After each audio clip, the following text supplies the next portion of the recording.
I am so excited to welcome you not only to Jacksonville, but to the launching of the podcast called The Covenant, more specifically, the Sister Covenant. And yes, I did say sister.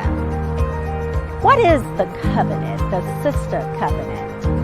It is a circle of friends, my friends for 20, 30, 40 plus years, your friends, all of our friends, coming together in a safe space at a time such as this.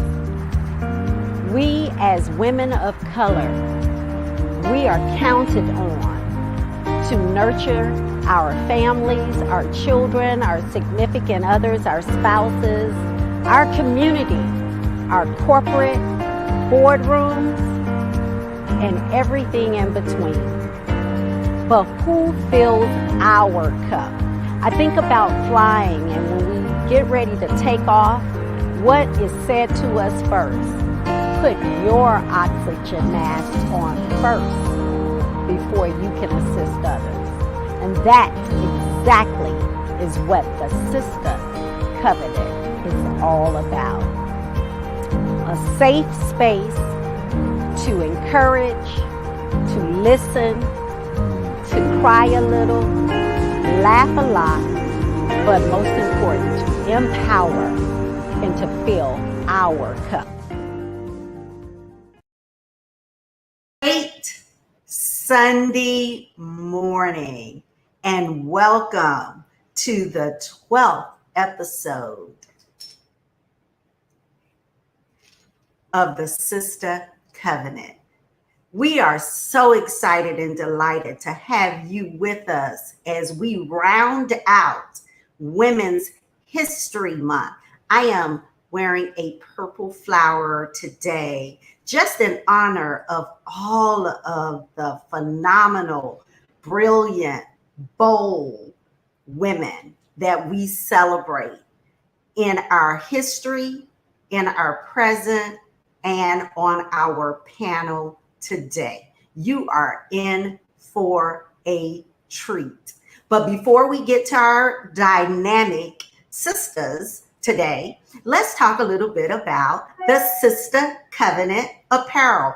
I could not be more excited. When you go out into Publix or to the mall and you see people that you don't know wearing the official merchandise for the Sister Covenant, my goodness, it makes your heart just warm. And that is what we are experiencing. So you too can be a part of the Sister Covenant circle with your beautiful apparel. So please go to our website if you've not done so already and purchase that beautiful apparel that you see there, the Sister Covenant. And as you know, for every purchase at $100 or more, we will give $10 to our charitable partner. And this month, from last month, we rolled over Brown Girls in the Boardroom.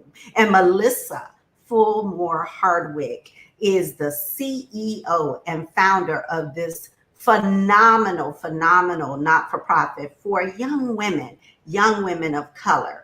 So she is with us as one of our featured guests today, and you'll learn a little bit more about Brown Girls in the Boardroom. So please go back to that slide, JC. I want them to see that beautiful slide with that paraphernalia, that Sister Covenant merchandise, if you will. If you look right down at the bottom, you will see three beautiful women, and I happen to be one of those women, and we are the covenant keepers. I was so excited and blessed yesterday that Dr. Anita, you know her as, was in the city for the Bob Hayes track meet this weekend, and she blessed us and we hung out. And as you all may know, we had never met face to face, but because of the blessing of this technology and Zoom, we feel like we've always been girlfriends. And so that is Tanya Grace there with Anita and I. And we were blessed to hang out just a little bit on yesterday. So with that, we want to announce our contest that we've been talking with you about, our giveaway contest. So what we ask that you do is like and share our latest Facebook stream. So the one from today and the one from 2 weeks ago. So like and share those streams. Subscribe to the Sister Covenant on Apple Podcasts and YouTube. Join our email list on our website. That is so important. And after you've done those things, indicate done under your post. And after you've done that, you are eligible to win. So who is our winner for this podcast? Yay! Sandra Hall Richardson. Yay, Sandra. Sandra will be receiving some Sister Covenant merchandise. So we will be in touch with Sandra to see what is it that she doesn't already have from the Sister Covenant. And we will make sure that we connect with her. Also, right after this podcast, some of you join us and others are unable to, because we understand you are preparing for church, you're preparing your family for the day. But if you can listen to us. We have rich conversation because, as you know, we don't always finish what we start in the podcast. So this week will be phenomenal because, as you know, we have a panel of women that have lots to talk about, but we're going to unpack some really important topics around COVID-19, the vaccine, as well as how we have been in this state for 12 months. And what does that look like on the other side as we prepare to re-entry into society? So join us, and you do that by joining our private circle. How do you join? You open Facebook on your phone or your computer, search for the Sister Covenant Facebook page, find the group tab, click on the group title, The Sister Circle, click join the group. It is just that simple. Now, I have the extreme privilege of introducing our first featured guest. This woman is phenomenal for so many reasons, but she is phenomenal to me because she has been my mentor for 40 years. Barbara Ann Darby. Dr. Barbara is the retired campus president from North Campus here in Jacksonville, Florida, of Florida State College at Jacksonville. She is a member of Woodlawn Presbyterian Church, where she has served for some 40 plus years in many capacities. And she is, most of all, a retired nurse practitioner by choice. But what she would have you to know is that she is a Christian. She is a community advocate and trustee, and she is married to the John Darby. So, Barbara, join me in the studio. Good morning. Good morning. Good morning, Pat. How are you this morning? I am doing very well, thank you. And yourself? I am well. Happy Sisterhood Month. Same to you. We want to also bring into this rich conversation Tanya Grace. Tanya, as everyone knows, is our wellness and spiritual contributor. And come on in, Tanya. I couldn't think of anyone else that would be better served. Oh, you look beautiful this morning, my sister. Look at you. Look at you. Thank you. I couldn't think of anyone else that would be better suited to go in on Barbara Darby and have a rich conversation around spiritual journey, around leadership journey, and around what it looks like to be a phenomenal woman with grace. So, Tanya Grace, thank you for joining me this morning. And I'll get us started.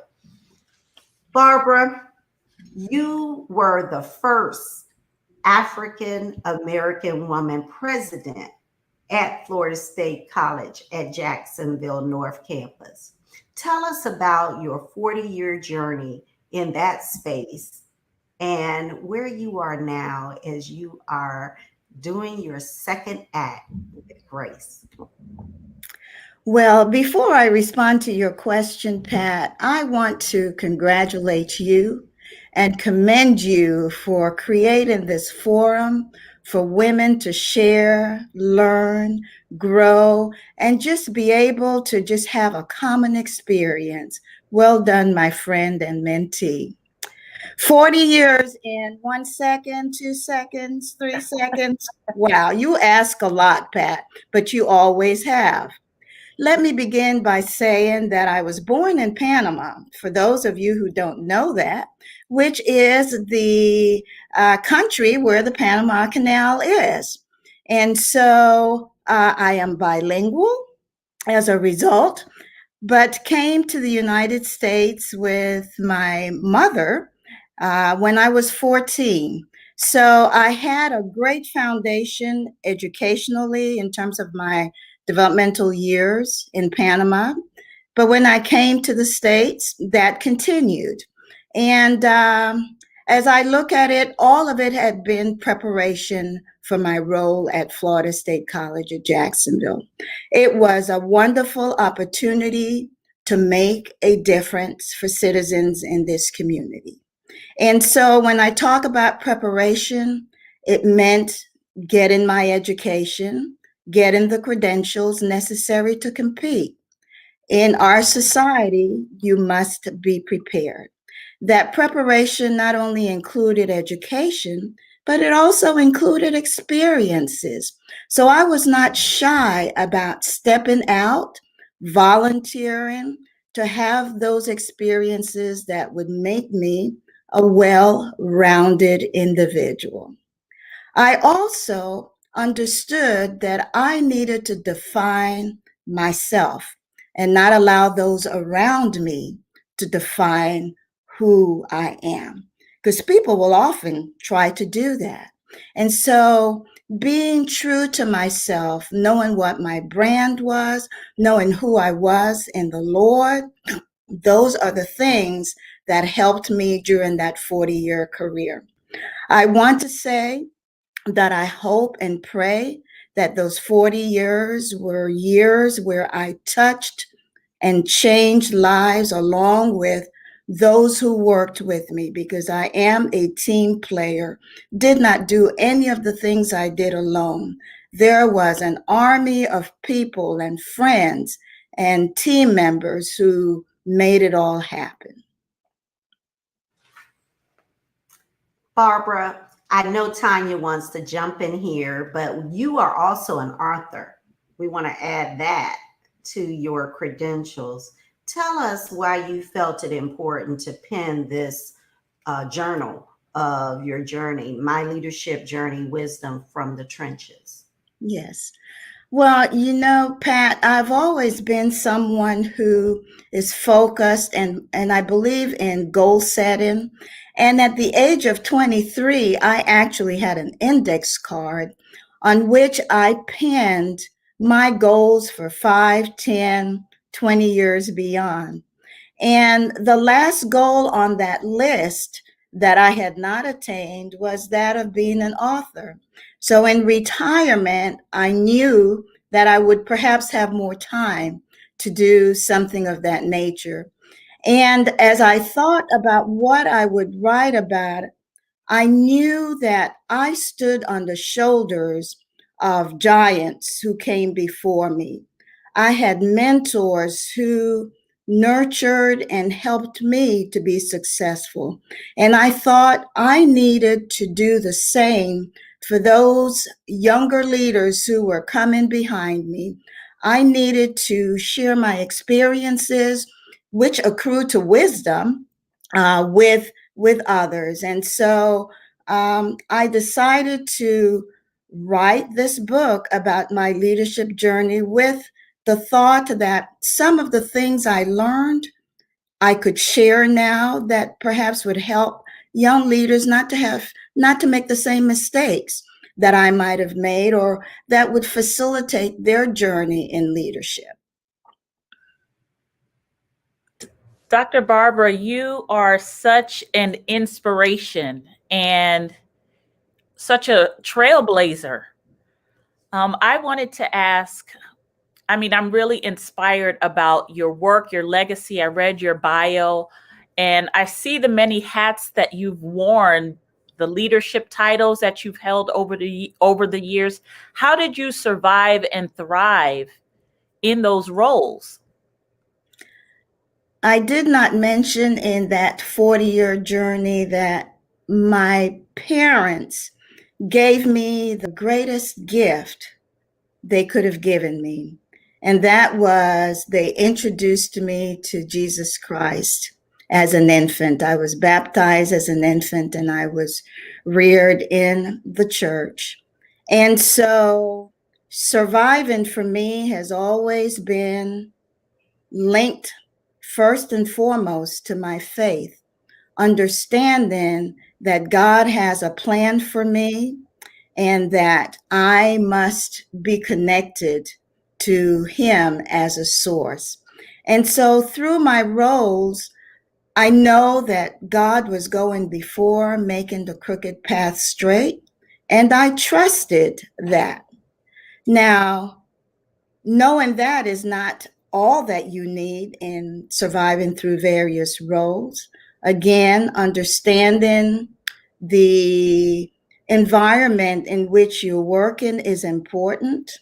Understanding human beings and understanding that you cannot do anything without them, but that they bring certain qualities to the process that could help or that could hinder. So I essayed every position that I was looking at or that I achieved and try to be positive, try to engage people in helping to move towards the goal.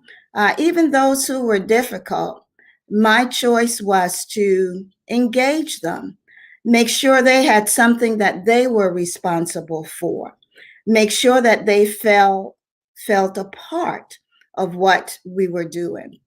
Because without that, you spend your time putting out fires and doing those things that are not going to help you move forward towards your goal. Thank you so very much. Thank you. Pat, would you like to? I have the privilege of talking to Dr. Barbara. I know you have some more questions. Yes, Dr. Barbara, I have another question.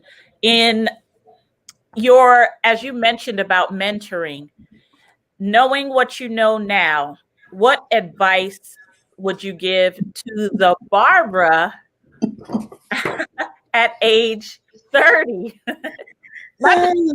You're young and beautiful now, but what would you say to the former Barbara? Now that's a good question and a tough one, but one that I can answer in retrospect. Let me say, first of all, that there is an African proverb that I have learned to subscribe to. It says, when you want to go fast, go alone. When you want to go further, go with a group. So in my youth, I was going fast.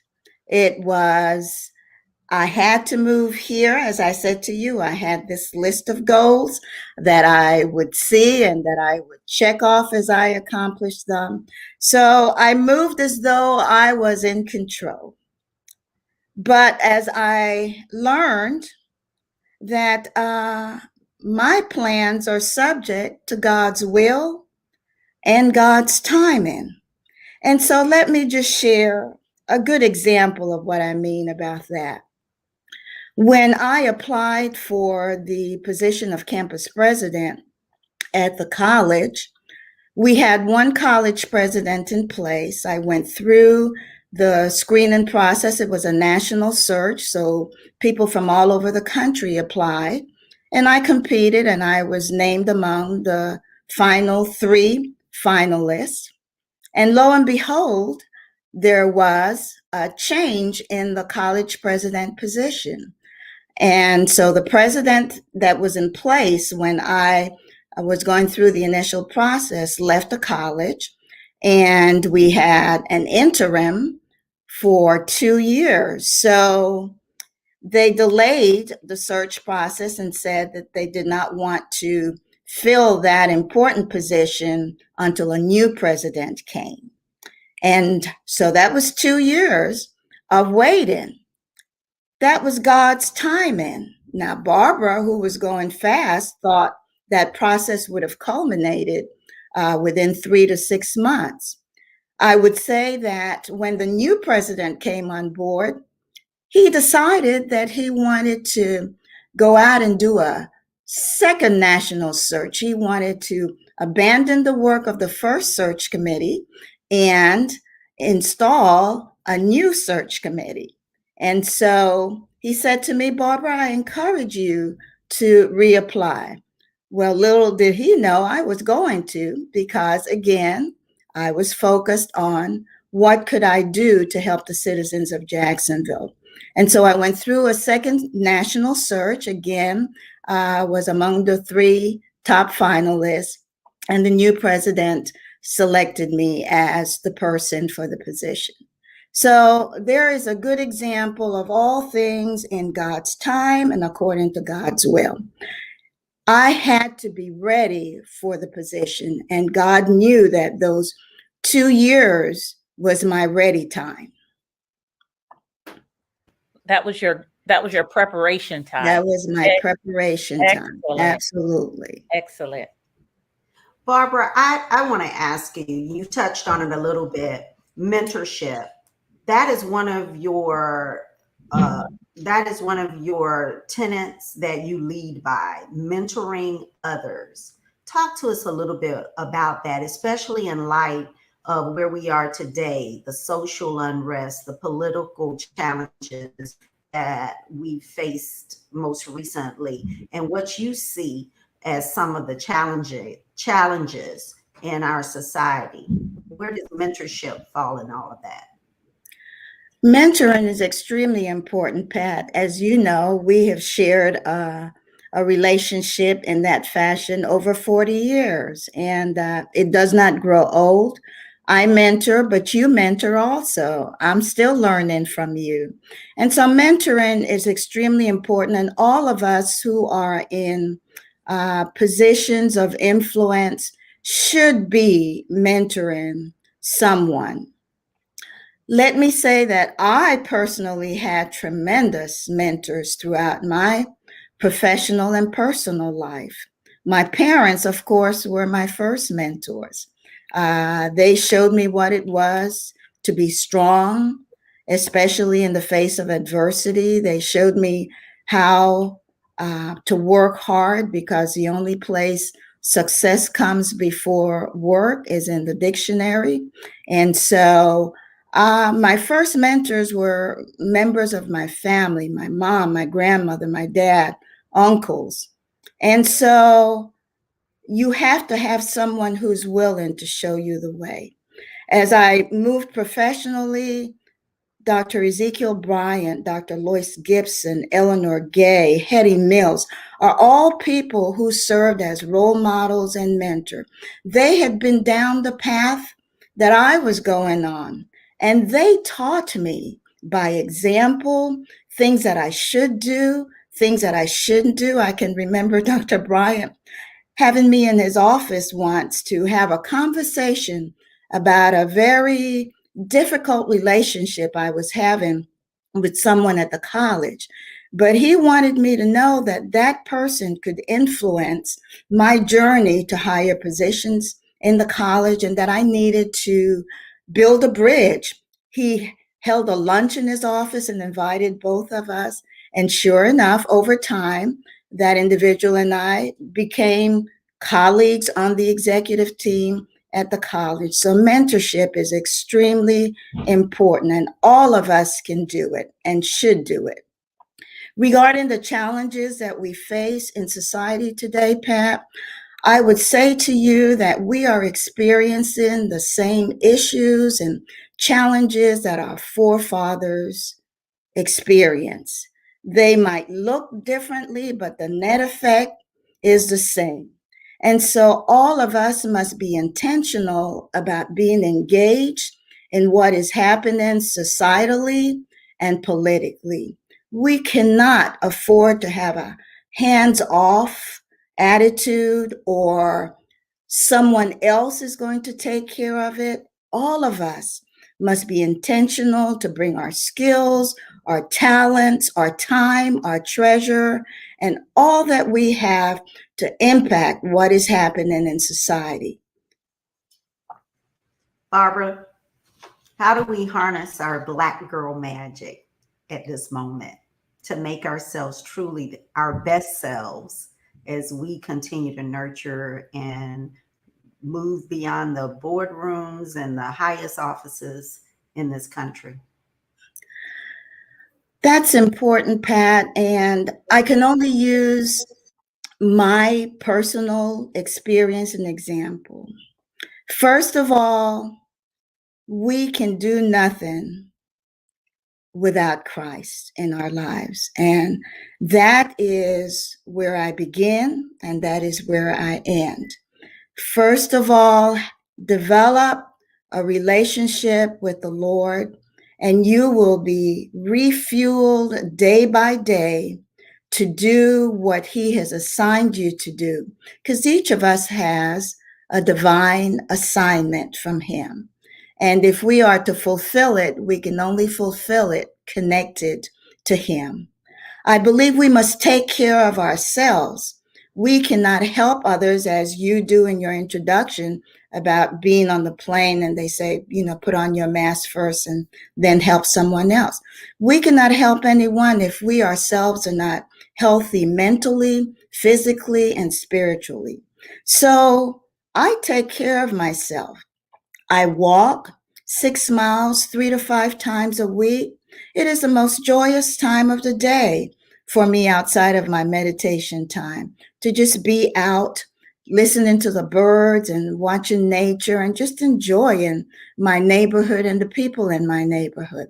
So we must take care of ourselves. We must eat well. We must sleep sufficient number of hours, and we must enjoy life.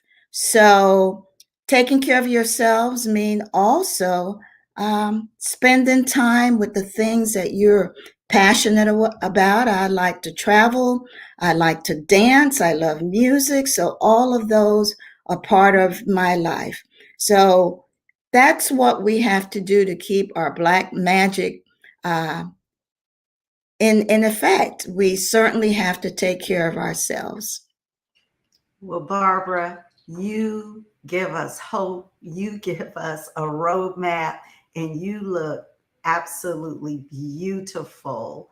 You are my big sis, Tanya Grace. We could talk to her for another hour or more, but you got to promise us that you're going to come back to the Sister Covenant.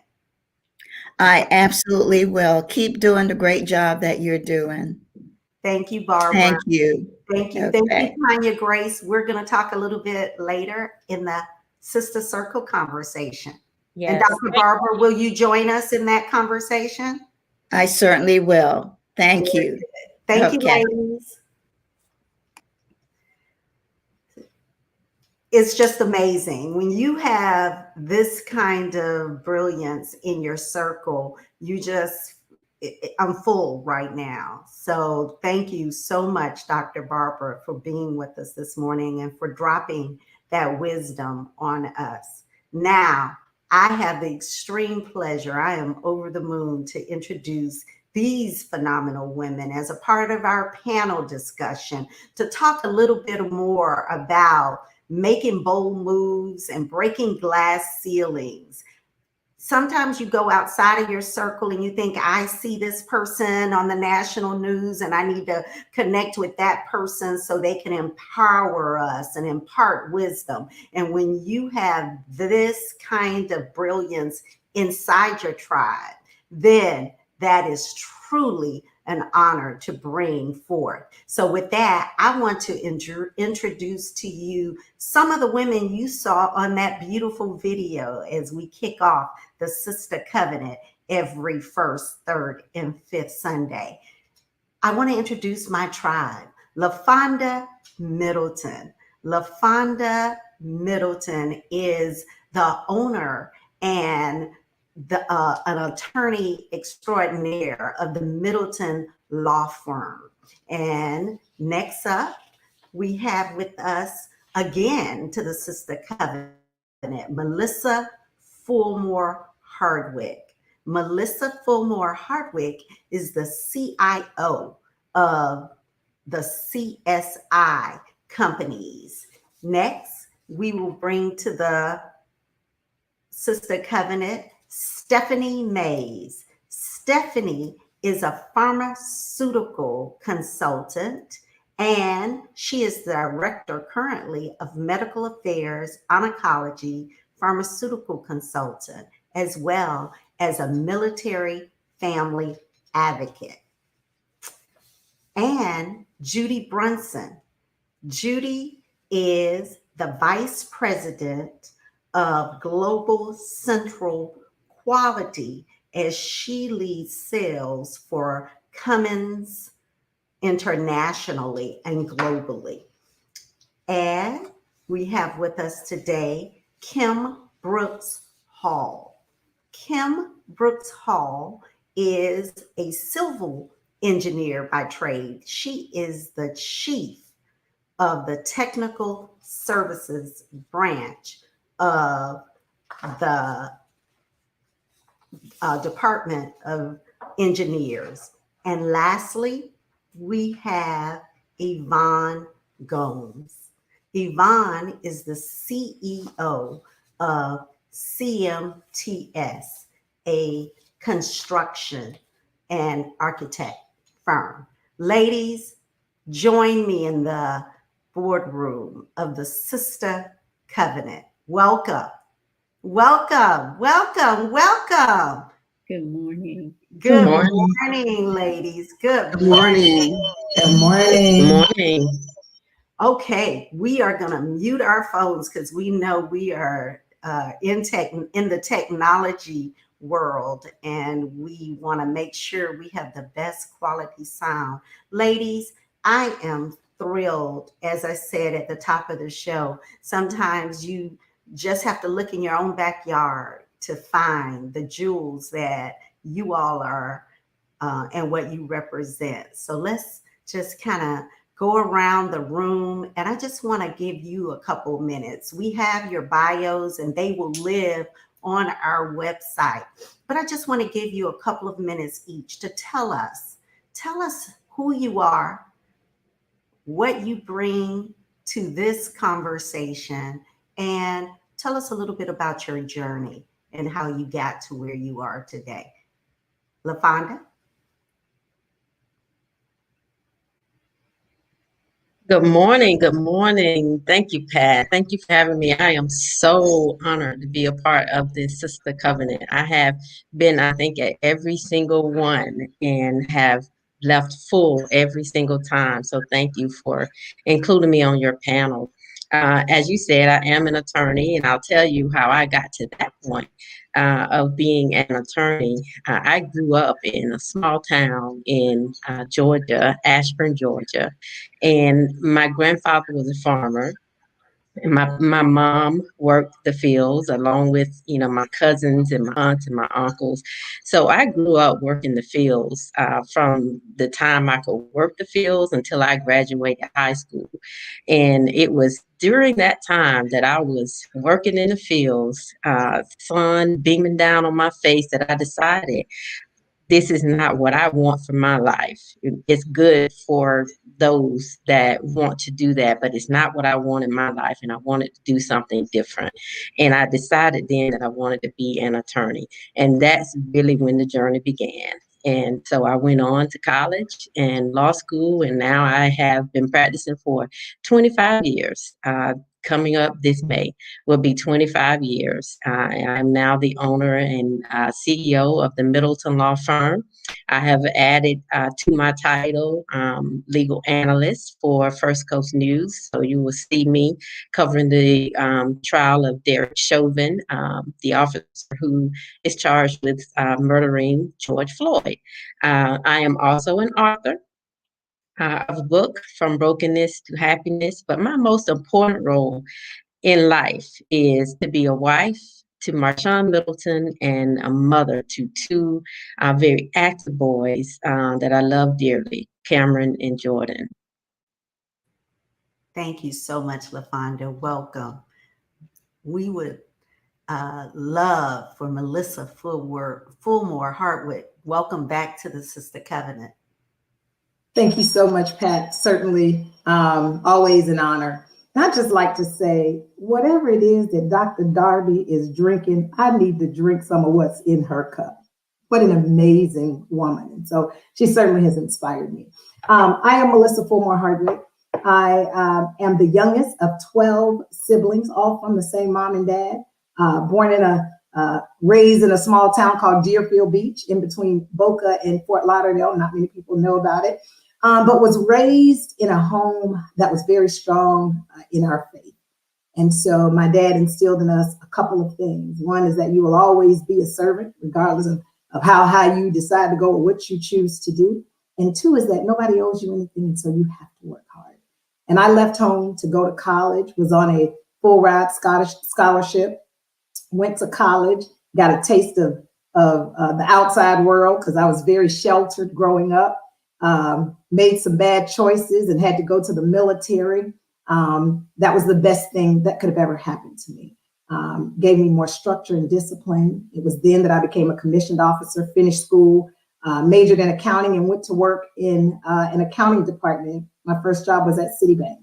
I did that for a while and got promoted in another role. And it was then that a young lad working for a Big Four firm introduced me to technology, basically said to me, you should learn this Oracle system. I think it'll serve you well from a career perspective. And I said, oh no, I'm a finance girl, right? I was good in math. That's what I do. And he told me he was making all this money. And I said, well, if you bring your paycheck back next week, maybe I'll consider IT. And so that changed the course of my life. I went into IT, and the Lord has so graciously promoted me through the ranks.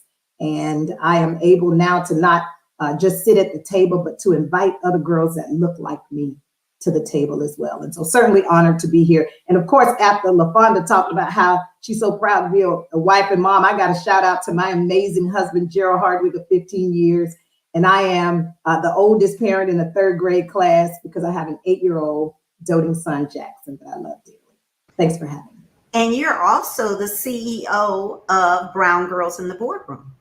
I am. I thought you just wanted me to talk about my career journey. That has been one of the most amazing journeys that I've embarked upon lately. I am the executive director and founder of the recently launched Brown Girls in the Boardroom. That speaks to wanting to bring in other girls that look like me around the table. Thanks, Pat, for reminding me. Thank you, Melissa. Dr. Stephanie, my beautiful, beautiful friend, tell us about yourself and your journey. Good morning, Pat, and I am honored and humbled to really be on a panel of such dynamic women. And as I mentioned to you earlier, I wondered why me for this particular podcast, but I'm very proud that you did choose me to participate. I am a native of Louisiana. I grew up in a home much like the other panelists that was God-centered. My father was a pharmacist, and he directed me into the career of pharmacy, or inspired me to go into a pharmacy career. However, I knew watching what he did and the hours that he worked and standing on his feet and working at hospitals, that wasn't the journey that I necessarily wanted to take. And so I began a career in industry, starting on the commercial side of the business with a large company, doing promotional activities at a time when they used to just hire pharmacists to do those things. And as the industry changed and became more restrictive, I really sought to go onto the medical side, which is more involved in the research and development and the coordination of clinical trials. And in order to do that, I made the decision to go back to school to obtain a doctorate in precision medicine pharmacy. And that really made me have really a ticket to the dance, if you will, to be able to compete in this field, because many of my peers are pharmacists, not only PharmDs, but they're PhDs and physicians. So deciding to go back to school older than the age of 50 was quite a challenge, but that educational commitment really paid off for me in opening the door to a lot of opportunities in this side of the business. My work really involves collaborating with well-known researchers in the area of cancer and developing their interest in working with either company-sponsored trials that we have or working with the research that they have initiated in bringing forward products that are not yet available, meaning pipeline products, to the market. These kinds of jobs are very sought after, and it's difficult to penetrate into the medical affairs space. And there aren't a lot of representation of people who look like me. And so it really required a lot of networking. And also there are now organizations like Women of Color in Pharma, which are out there that are useful in providing that networking opportunity and mentorship to get into these fields. I have been fortunate to really have a lot of people that I could rely on through my career to foster the connections that allowed me to get into this space. In addition to my work life, I'm also a military spouse. My husband is an admiral in the United States Navy, and with that comes the challenges of having to move and recenter my career in different locations from time to time. And I'm also the mother of 3 wonderful young adults who I've had to also carry with me on all of our journeys as a military family. So, that's really a little bit about myself. And again, I'm very honored to be here today. And it's just been a fabulous journey watching your success on this podcast. Thank you, Stephanie. And we're going to unpack a lot of what you just talked about, especially as a trailing, as they call it, spouse. But you are not a trailer. You are a trailblazer. So we want to talk a little bit about that. Judy Brunson, all the way from Michigan this morning. Welcome, Judy. Thank you. Good morning, everyone. And as Pat said, I am in Michigan this morning. I am the Global Vice President of Quality for Cummins Incorporated, and I am an engineer. I am originally from Mobile, Alabama, the Deep South, right? My mom and dad wanted to put us, my siblings and I, in an environment where we would have opportunities and experiences that might not otherwise be afforded us in the Deep South. So they moved us to the Midwest, to Michigan, actually. And I went to high school and college in Southeast Michigan, where I received my undergraduate degree in electrical engineering from Shattering University. I received a master's degree in mechanical engineering from Oakland University and my MBA from Michigan State University. I've worked the entire first half of my career, 20 years, for Daimler, the Daimler Chrysler family of companies, the parent company for Mercedes-Benz. And I am now embarking on spending the next half of my career working for Cummins Incorporated, and we can talk a little bit more about that as we move on. I am a servant leader. I am a lean practitioner. I have 2 patents. I'm passionate about STEM with the double M. That's science, technology, engineering, mathematics, and medicine.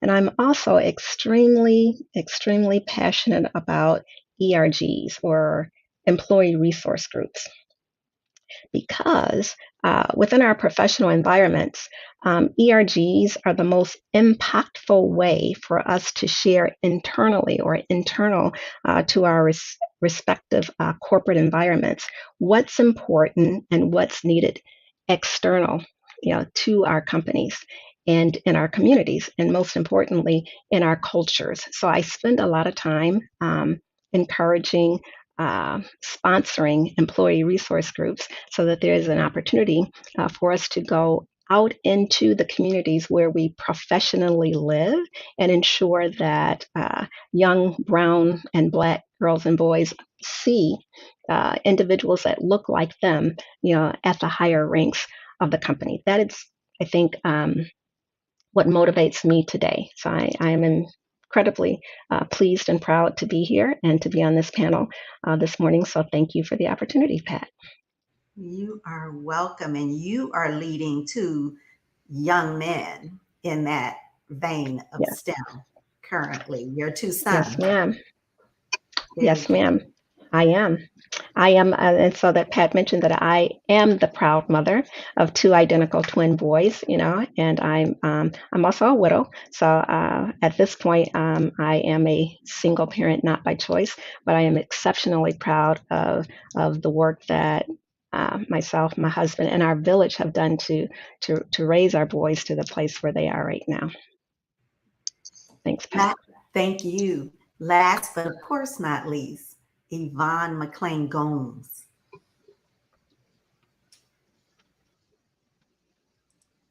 Good morning. Good morning, Pat. Thank you for inviting me to join your show this morning. I am incredibly pleased to be here this morning with this fabulous panelist, and Dr. Darby's. She was very inspiring this morning. So thank you very, very much. So a little bit about myself. I'm not the last. We've got Kim Brooks Hull as well too. A little journey about myself. I have my degree in architecture. I'm originally from Denver, Colorado. And to be very honest, everybody, for me, I've always had somebody who's pushed me all my life. Like, hey, you can do this. And you have to kind of think about, what, I really can. And I have to really thank not only the Lord and Savior, but my family. My mother has been my rock, and and my family, my husband and my daughter. Those are the 3 individuals that are really the rock and soul of everything that I do. And of course, my external family, the organizations that I'm in, the friends that I have on the show today. Everybody has really inspired me, and I'm just very, very happy to be here today. I have always loved architecture and construction. Ever since I was a child, I used to drive around with my mother and point out buildings, and I was always fascinated on how on earth they actually built a building from just some line drawings. So that's always been a passion of mine. I took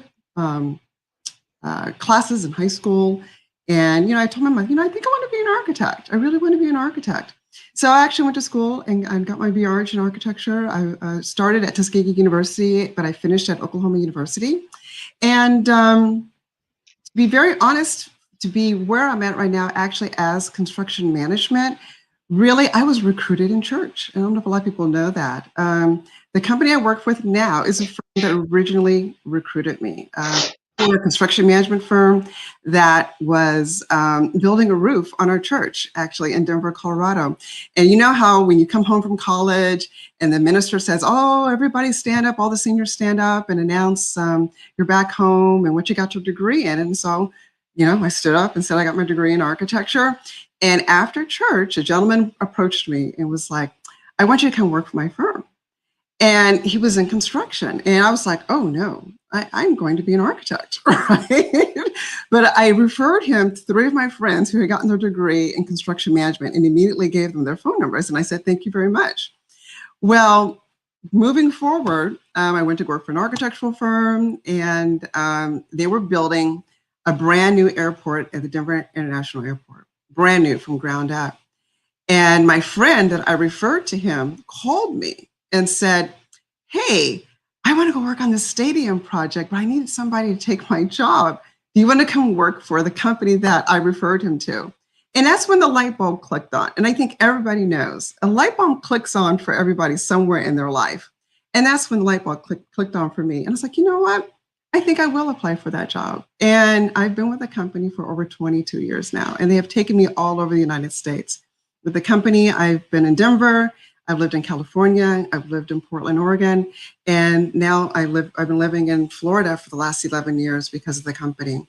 And then I bought into the company. And so I'm now one of the owners of CMTS. We are a nationwide company throughout the United States. So that's a little bit about my journey. I'm having a wonderful time. And now the stage of my life is that mentoring. People have mentored me, my family. And I have to mention my father. My father was my mother was a single parent, but my father was also in my life. And he also pushed me. Everybody in my life always pushes me. Okay, Yvonne, I know you can do this. I know you can do this. And so I'm at the stage now where I have to push other people as well too. So I want to thank you very much for everything. And you are pushing a beautiful brown girl of your own in the STEM tradition, correct? Yes, I am. My daughter is graduating this year from Howard University. She's getting a double major in psychology and biology, and she's going to be off to medical school. So I'm really, really excited. Thank you, Yvonne. That was powerful. And our round out of our panel discussion this morning, Kimmy. Good morning, Kim Brooks Hall. Good morning, Pat. Good morning, Sister Covenant. And thank you for having me here today to just share briefly about my journey. I am a native of Jacksonville, Florida, and I have always had a love for math and science, but I didn't really know what to do with that. And so I'm thankful that my mom, who raised me as a single mother, put me in a program called Upward Bound at Jacksonville University, which was a college preparatory program while I was simultaneously matriculating at Ribault High School.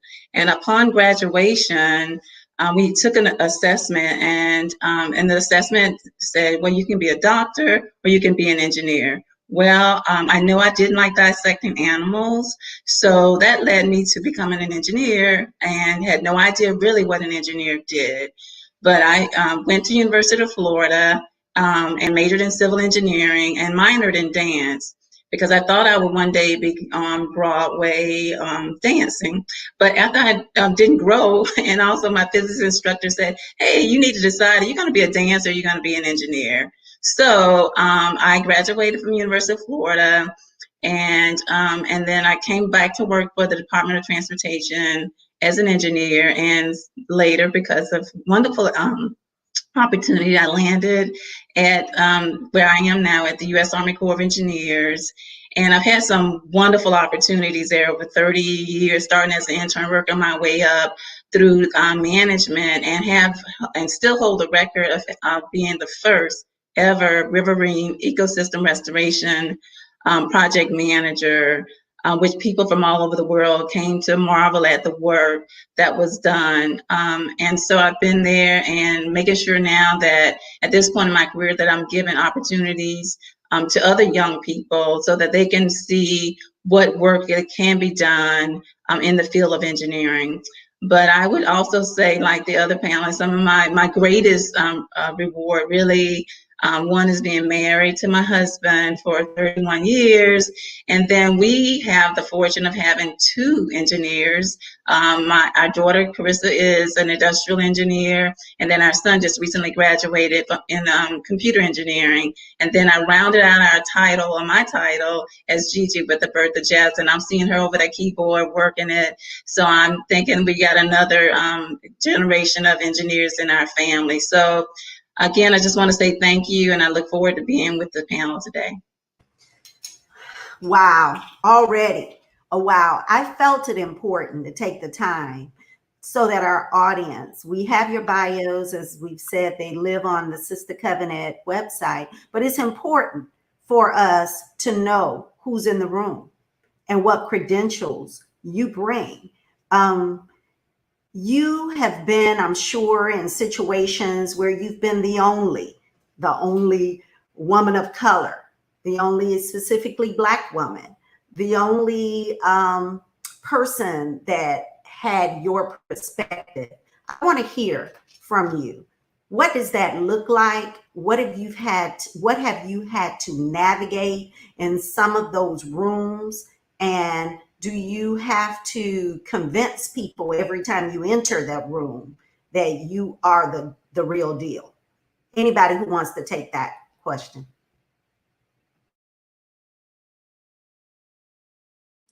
I'll actually take that question.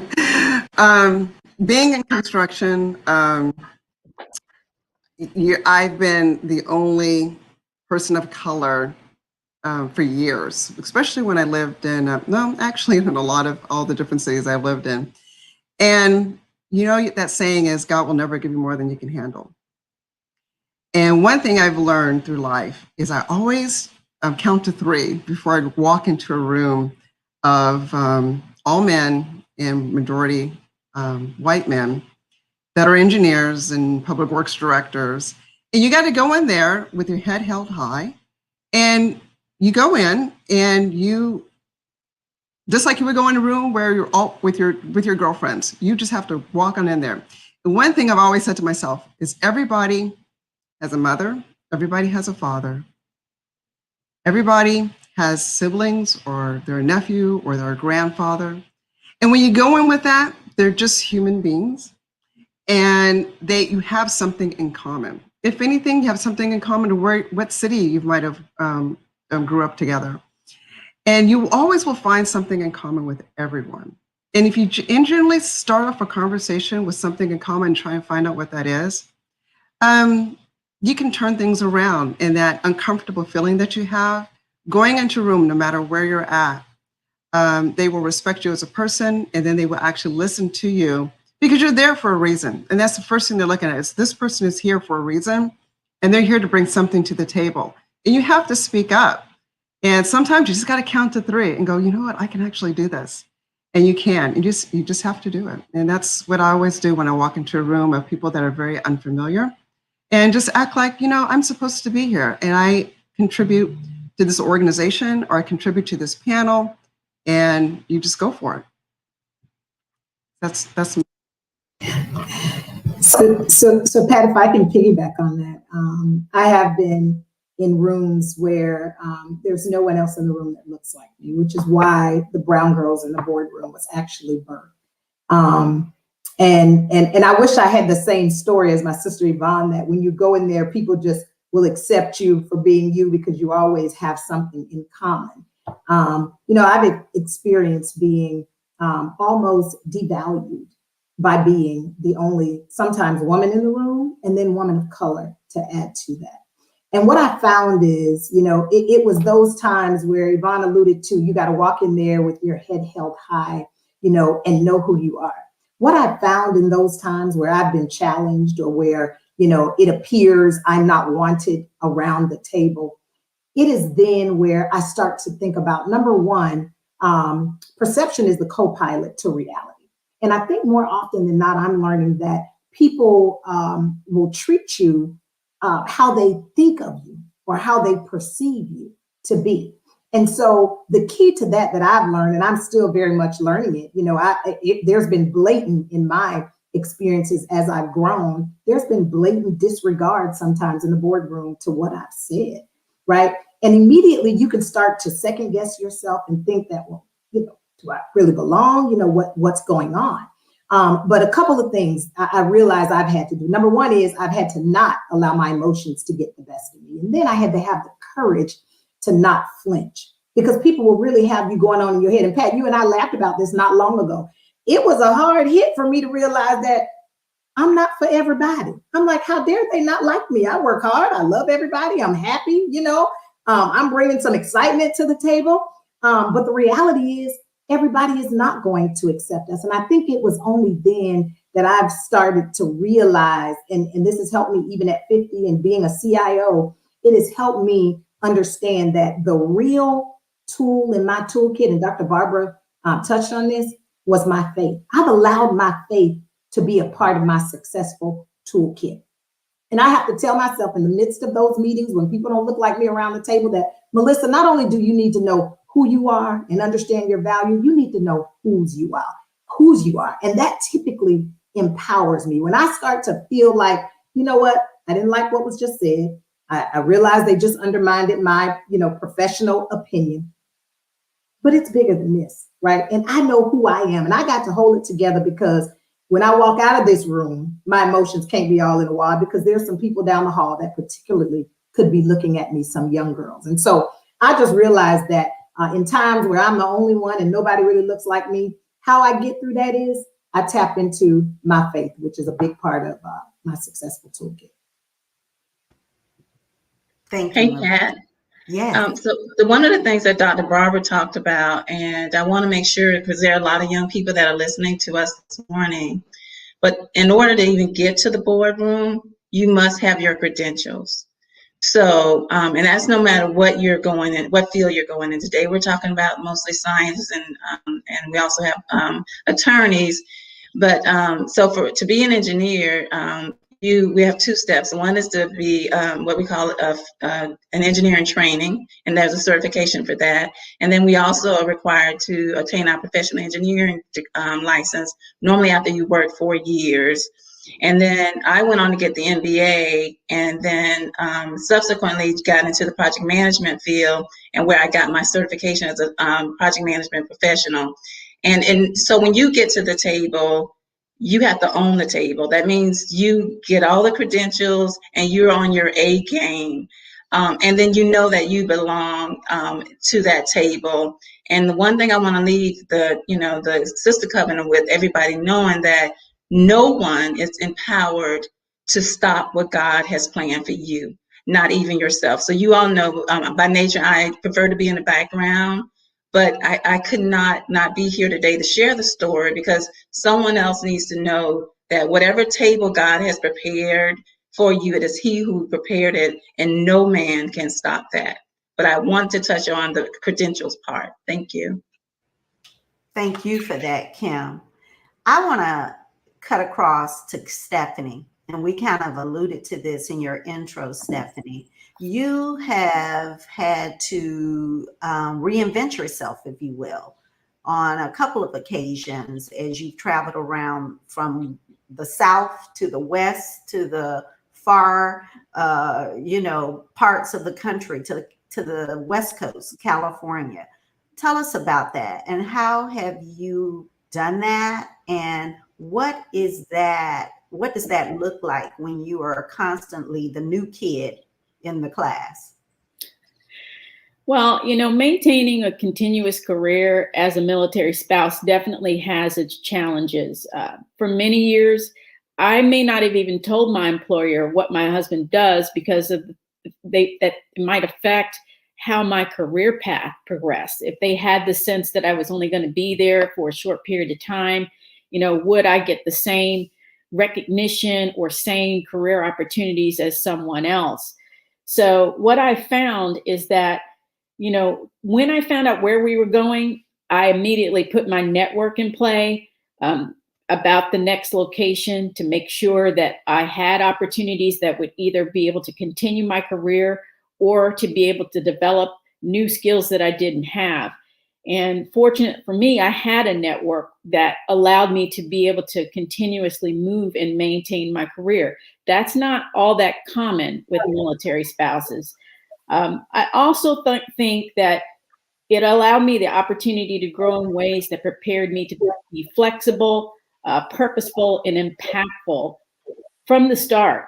Because anytime you're having to restart, I'd rather not use the word reinvent, but I had to reprove myself, I guess. I had to come out of the gate letting them know right away I was fully capable of doing the job. So there wasn't a time to really sit back and ease my way in. I had to kind of come out the gates, ready to prove that I was able to be there and I deserve to be there. It also allowed me to, military spouses are very resilient. You know, we have to not only reinvent or reset our careers, we're also in the same process helping our children, if you have children, navigate going to new schools, being in completely different environments. So it's not just about my job, but it was also about me reestablishing my family in those locations, making sure that they were safe and secure in their new environment. Also agility, you know, being able to be flexible and to quickly adapt to new situations was paramount in being able to make multiple moves. But at the end of the day, essentially, I made these career moves work for me and my family. And I was fortunate to have built a reputation such that the employer that I had wanted to create a space for me where I was going rather than lose me to another person or to another company. So, you know, kudos to the military spouses out there, because I know it's not easy. And I know that it can be a challenge to uproot your career. But with the right mindset and, you know, a lot of networking and as I say, you know, God's plan, it does work out. It worked out for me, and I'm very grateful for that. So, Stephanie, I want to piggyback on something you and Kim both said: credentials, reputation, putting the work in. And Dr. Darby said, I think she said, the only time that success comes before work is in the dictionary. So, and that was a nugget. She dropped that on us. Judy, you just recently transitioned, if I can share, just this summer during a pandemic. And you went from, I think when we think about car companies, first of all, we don't think about women of color in high level positions, but you were a pretty big deal at Mercedes. When we think about Mercedes, and I could share our story of how we ever met, Judy and I, but I won't. We're running over time, and I want to give you all the time to talk. But you were at Mercedes, and you were in a pretty good job at Mercedes. What ever entered your mind? Talk to us about that. Yeah. And again, as you talk about credentialing and reputation, how did that work for you? Well, if I could refer back to Dr. Barbara from this morning, I think she dropped lots of nuggets. She said, if you want to go fast, go alone. And if you want to go far, go with a group. And that spoke to me because it's absolutely a part of the decision process that I went through when I made the decision to leave Daimler or Mercedes-Benz and to go to an organization or a company called Cummins. In the first half of my career, I spent the first half of my career with Daimler, with Mercedes-Benz. You typically are doing exactly that. You're credentialing, you're growing, you're earning, you're climbing. And Daimler, I think, was an awesome place for me to do that, to climb to the heights that I did ascend to because of the credentials that I did have. In the second half of my career, which is where I am now, you know, I really wanted to be in a position to, I guess, to earn the respect of those individuals whose shoulders that I was standing on, whose shoulders allowed me to climb and ascend to the heights that I had done at Daimler, and to be in a position to now be those shoulders that others behind me could also stand on and use to ascend to greater heights. A company like Cummins, I found in the second half of my career, was a company that not only talked about the importance of having people that look like me in the executive ranks and in the boardrooms, but actually actioned that, actually did things about it, and was very unapologetically interested in walking the talk, so to speak, as it relates to putting actions behind what they say. That was important to me in the second half of my career. In the first half of my career, I was climbing, building and credentialing, trying to ensure that people understood who I was and getting to a certain height where then I could then reach back and propel others along with me. So I made a decision to spend the second half of my career with this company now called Cummins because of what the company stands for and how the company is unapologetically interested in social change and social people that look like me and look like us in the boardrooms. So hopefully that answered your question, Pat. It did. It did. Thank you, Judy. And what I took from that is there's seasons. There's seasons in our lives, and we get something out of each of the chapters, and we're building as we're journey. The journey is a journey. It's not a destination. So we're building and we're credentialing, and our reputation goes before us.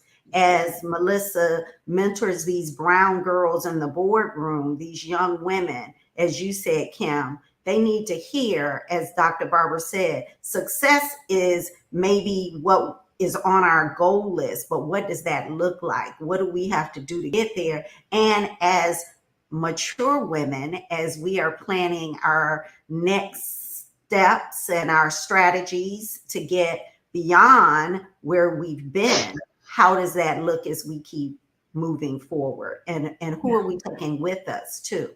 So LaFonda, we talked a little bit in your intro about all that you've accomplished and where you came from, your humble beginnings, if you will, and the fact that not only do you own your own law firm, and that you are now a recent addition to our nightly news as you are an analyst, you also are an author of a awesome book that I read.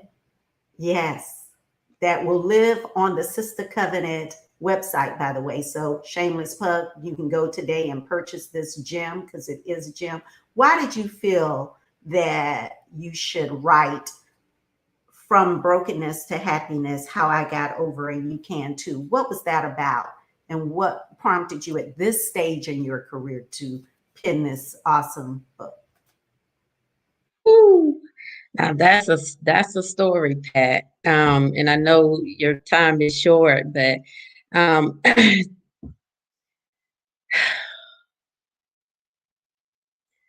in 2016, I was in a space where I could hear the Lord saying, this is what you need to do. I kept hearing over and over again that thing that has caused you the greatest pain, that's the thing that God wants to use in your life.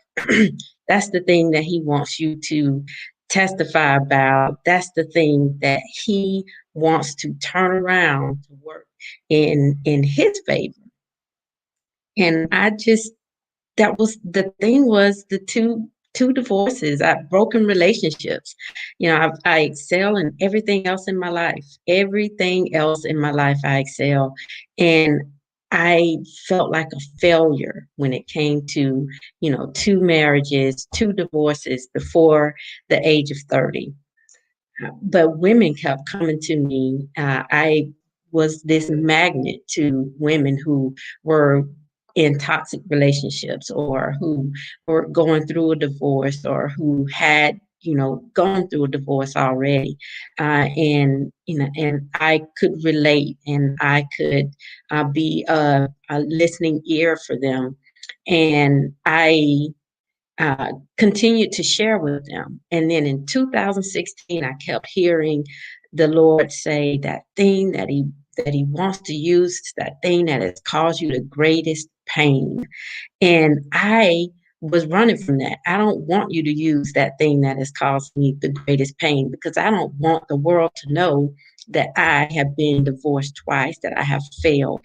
I was ashamed. I was broken. I did not want to share the story.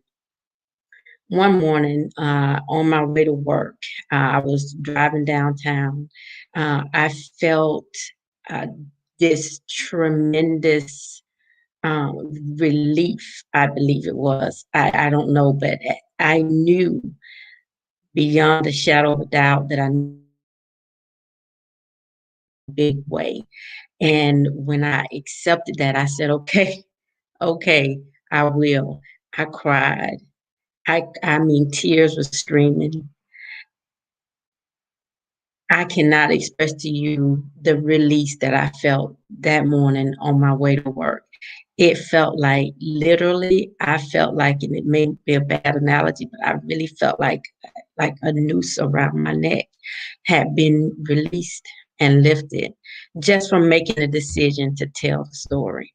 And so in the process of writing the book, uh, I thought I was writing the book for others. I thought I was writing the book to help women and young girls who are going through broken relationships. I was also writing the book for me. At that point, I'm married. I have 2 kids. I'm happy. And I've figured it out. But there was more to be released. And I learned in that process that healing is gradual, that you are slowly peeling back the layers and getting deeper and deeper and deeper into the root of, your pain and your suffering. And it takes time to heal. It's not going to overnight, and and you can't see all of the pain if you think of it like a sore, you can't get down deep in there until you heal this layer. This layer needs to be healed, and then you go deeper and deeper and deeper and deeper. And so the writing of the book was helping me to get to a deeper level of my healing. And so many times throughout the process, I would sit in my office at home and cry as I was writing, thinking about, little LaFonda, young LaFonda. And so the process has been very therapeutic for me as well. And it has touched many women. I've had so many women in my inbox saying, thank you for telling your story, because I realized that it's not just my story. My story is the story of many, many women and many, many young girls. And the whole purpose of it is to let you know that you are not alone, and there is no need for you to be ashamed. And there's no need for you to live in that shame, that humiliation, that fear of judgment. Be free, my sisters, be free. LaFonda, you've blessed us. And that message was just what it needed to be. And that's what the Sister Covenant is about. It's about empowering women. It's about uplifting all of us, but it's about doing that in an authentic way that is transparent. So when we look at you on the nightly news and we hear how brilliant you are as you analyze this trial that's going to go before the country, we know LaFonda, and we know that it hasn't always, as they say, been a glass ceiling that you splintered. It was tax, and it had all kinds of things in it. And that's what we all have had to endure and go through. But guess what? Still I rise. Still I rise, and we are here. So ladies, y'all are going to come back because y'all know I got your numbers. So you can't get away from me, Kim. I know you try, but you can't. But what I want to close out, I want to give each of you all an opportunity in 30 seconds to tell us how you're going to ensure that you're not the last brown girl in your space, how you're creating room for others, and tell us what fills your cup and how you balance what it is you do daily. Well, Pat, let me start there. I just like to say that, one of the reasons, that I made the transition to Cummins Inc. is because I needed to find a company who would provide a platform for me to reach back into the community and to go into the community alongside what I do professionally to mentor and bring young Black girls and brown girls and boys along so that we are absolutely creating room at the table for them. Not just giving it words, but putting actions behind it. And I'm so proud of the fact that my current company walks the talk, so to speak. So I am also walking that talk.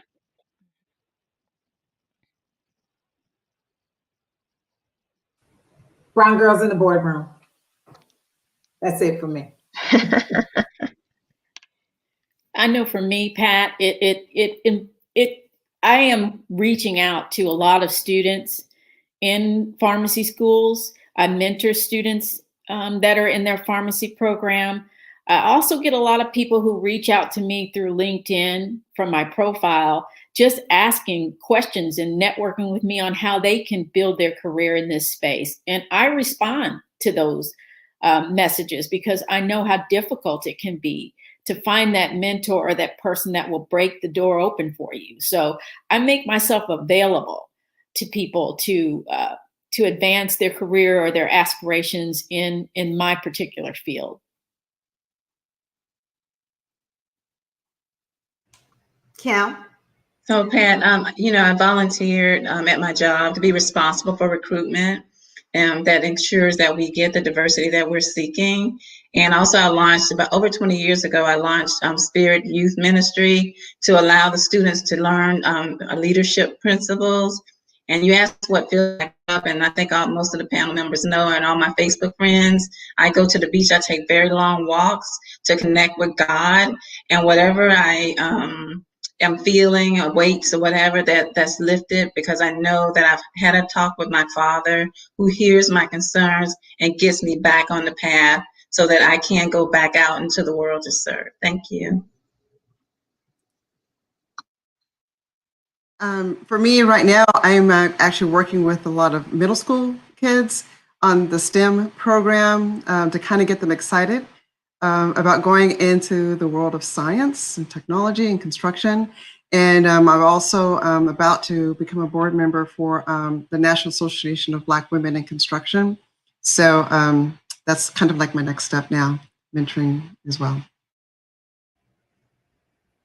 You're also a walker. You walk. That's what fills your cup? Or what fills your cup? Yeah, actually, for our company, what we did this year for our Christmas gifts, we gave tennis shoes that have a Bluetooth in it to all of our employees to encourage them to walk. And so because of COVID, now I have a weekly Monday meeting with my staff. And so instead of sitting in front of a Zoom, we walk and talk about what we're working, what our plans are for the the week. So I'm trying to encourage not only health, keeping ourselves healthy, which was discussed earlier today, but I'm also encouraging that with our entire staff globally as well.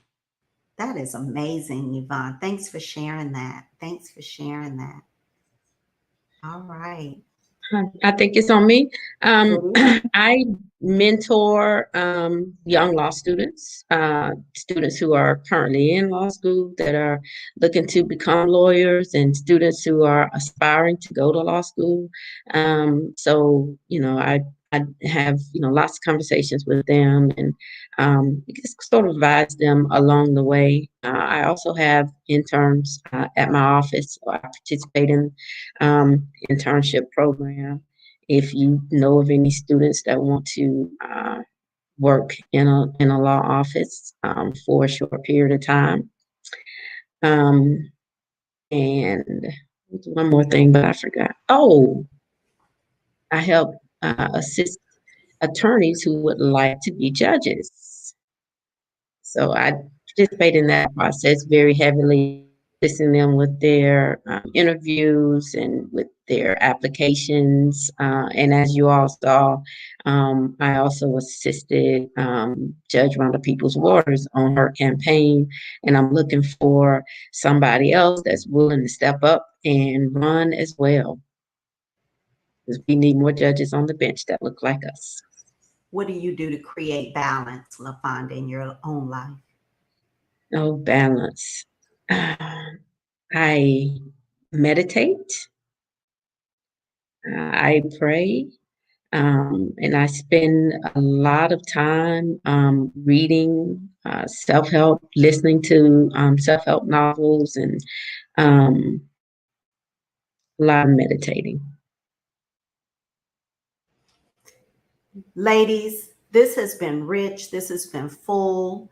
I thank you from the bottom of my heart. Like I said, when I thought about this show and how I wanted to honor our sheroes, those ladies, those powerful women that have gone before us, some of which are gone on to glory, but those like Dr. Barbara that are still with us, you all are among that group of women that not only are making boss moves, breaking glass ceilings, but you're also leaving a legacy for those brown girls that are behind us. I thank you, my sisters, and I am so proud to know that you all got my back and you all are a part of my tribe.